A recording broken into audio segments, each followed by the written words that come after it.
Greetings, humans. In today's episode, you will hear the story of Issei Sagawa, also known as the Japanese cannibal. This is a name that strikes fear into the hearts of many. His story is not for the faint of heart, but if you're ready to hear it, I'll do my best to tell the story of twisted infatuation and human depravity. As always, please be kind and show respect to the victims of crimes and their families. Remember, this story is for educational purposes only. And while you're here, don't forget to subscribe, share and like this video. This helps the algorithm suggest my videos to audience who might be interested in the content I produce.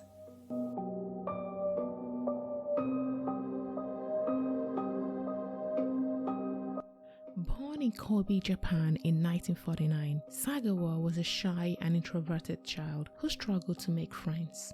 His parents were well off and provided him with a comfortable upbringing, but Sagawa struggled with feelings of inferiority due to his small stature and physical weakness. As a result, he turned inward and developed an interest in reading and writing. As he grew older, Sagawa's interest in literature turned to an obsession with crime and violence. He began reading about serial killers and murderers and eventually began fantasizing about committing such acts himself. It was said that as a youth, he would engage in bestiality with his dog. His cannibalistic desire for women only grew stronger as he got older. At the age of 24, Sagawa followed a German woman home in Tokyo and broke into her apartment while she was sleeping. His intentions was to cannibalize her by slicing off portions of her buttocks and eating it. But this woman woke up before he could carry out his sick fantasies. She quickly attacked him and pushed him to the ground, pinning him beneath her, and called the police. Sagawa was subsequently arrested and charged, but the charges were dropped when his father paid a large settlement to the victim. Despite his darkness barely residing beneath the surface, Sagawa was able to attend a prestigious university to pursue a PhD, where he studied literature and pursued his passion for writing. Over the next few years, between 1977 to 1981, Sagawa would hatch plans to reenact his cannibalistic fantasies. He would bring home prostitutes at night and then try to shoot them while they sleep. For some reason, he just couldn't do it. His fingers would freeze on the trigger and he would try again the next day. It was during this time that Sagawa met Renee Hadderfeld, a young Dutch woman. Sagawa and Hadderfeld met while they were both studying at Sorbonne University in Paris. Hadderfeld, a Dutch woman, was studying French literature while Sagawa was studying comparative literature. According to Sagawa, he became infatuated with Hadderfeld almost immediately upon meeting her. The two became friends, and Sagawa quickly developed an intense infatuation with her. Sagawa began to follow Hadderfeld around campus, watching her from afar and taking photographs of her without her knowledge. He even broke into her apartment and stole her underwear, which he would later use for sexual gratification. Despite Sagawa's disturbing behavior, Hadderfeld remained friendly with him and even agreed to meet him outside of school. On the day of her murder, Sagawa invited Hadderfeld to his apartment under the guise of discussing poetry. He had planned the murder in advance and had even purchased a rifle specifically for this occasion. Once Hadderfeld arrived at Sagawa's apartment, he shot her in the back of the neck with the rifle. She fell to the ground but was not yet dead. Sagawa then proceeded to sexually assault her body and engaged in cannibalistic acts, starting with her buttocks. Over the next few days, Sagawa continued to consume Hadderfeld's body, both out of a desire to satisfy his twisted desires and to avoid being caught. According to him, he wanted to absorb her beauty by eating her remains. After a few days, Sagawa grew bored of Hadderfeld's remains and decided to dispose of them.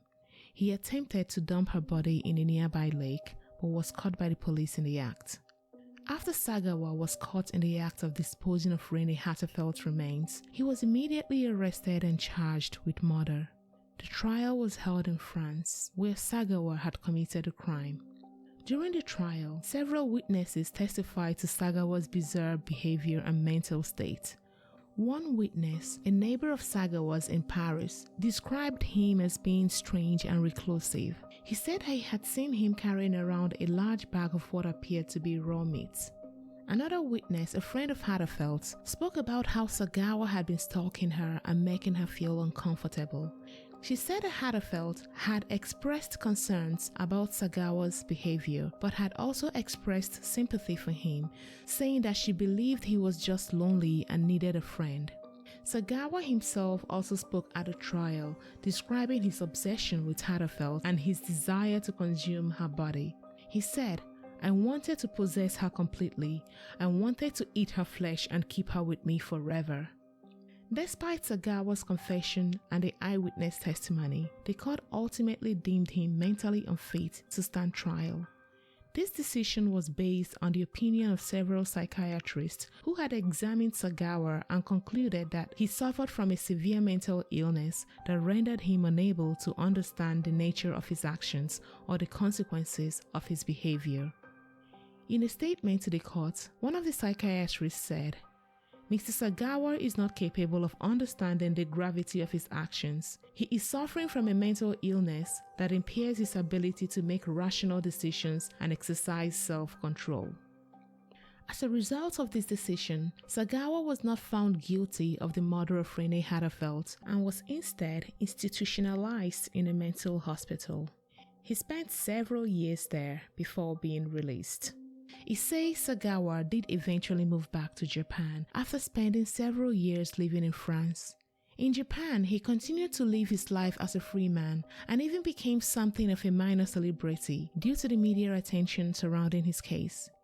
He has since written several books, appeared in documentaries, and made public appearances discussing his crime and his mental state.